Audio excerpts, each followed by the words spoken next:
నమస్తే అన్న అందరికీ నమస్కారం. అమెరికా అధ్యక్షులు డొనాల్డ్ ట్రంప్ కీలక ప్రకటన చేశారు. ప్రస్తుతం ఇరాన్తో జరుగుతూ ఉన్న యుద్ధం త్వరలో ముగిస్తామని చెప్పి ఆయన ప్రకటించారు. వివరాల్లోకి వెళితే అమెరికా 2-3 వారాల్లో ఇరాన్ పైన తన యొక్క సైనిక చర్యను ముగించవచ్చని చెప్పి అమెరికా అధ్యక్షుడు డొనాల్డ్ ట్రంప్ ప్రకటించారు.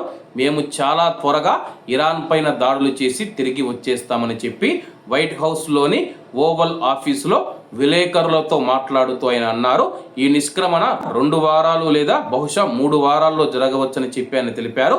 అలాగే ఈ యొక్క యుద్ధాన్ని ముగించడానికి ఇరాను అమెరికాతో ఒప్పందం చేసుకోవాల్సిన అవసరం లేదని చెప్పేసి ట్రంప్ అయితే తెలపడం జరిగింది.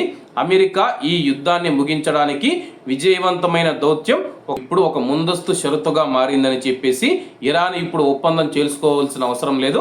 వాళ్ళకి ఇచ్చిన టైం ఏదైతే ఉందో వాళ్ళ యొక్క ఆ టైం లోపల యొక్క ఒప్పందాన్ని పూర్తి చేస్తే పర్వాలేదు, కానీ వాళ్ళు పూర్తి చేయలేకపోతే 2-3 వారాల్లో మేము ఇరాన్ను పూర్తిగా ధ్వంసం చేసేసి ఒక గాజా గానో, ఒక ఆఫ్ఘనిస్తాన్ గానో, ఒక సిరియా గానో, ఒక సుడాన్ గానో ఆ యొక్క దేశాన్ని మార్చివేస్తాము. భవిష్యత్తులో వాళ్ళు మళ్ళీ కోలుకోరేలని చెప్పేసి అలాగే ఇరాన్ పైన మేము ఒక ఆపరేషన్ మొదలు పెడుతూ ఉన్నాము. ఈ ఆపరేషన్ ముగించడానికి ఉన్న షరతు ఏమిటంటే ఇరాన్ను రాతి యుగంలోకి నెట్టివేయడం, అంటే అతి త్వరలో అణ్వాయుధాన్ని సంపాదించే సామర్థ్యం లేకుండా చేయడం అని చెప్పేసి ట్రంప్ తెలియజేయడం జరిగింది.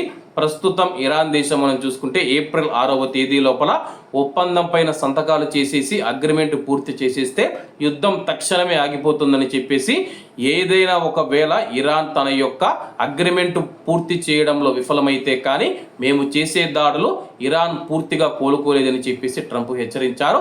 అలాగే మేము దాడులు చేసినా కానీ 2-3 వారాల్లోనే యుద్ధం ముగించి వేస్తామని తెలిపాడు అనమాట. కాబట్టి అందరూ బాగుండాలి, ఎందులో మనం ఉండాలి. అందరికీ నమస్తే అన్న, జై హింద్.